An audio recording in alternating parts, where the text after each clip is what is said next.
Breaking news mga idol, binakante na ni Canelo Alvarez ang kanyang undisputed belt sa 168 pounds super middleweight division. Na kung saan aakyat siya ng light heavyweight division para sagupain si Arthur Beterbiev sa 3-title belt championship match na kung saan paglalabanan nila ang World Boxing Organization WBO. International Boxing Federation IBF at World Boxing Council WBC light heavyweight belt ngayong darating na February 9, 2024, ito ang pinakamalaking laban na magaganap sa pagpasok ng 2024.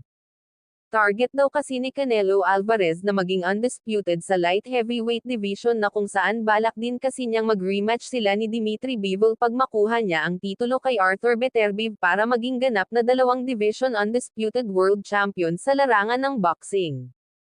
At the same time may malaking bayad siyang makukuha sa mga bigating laban na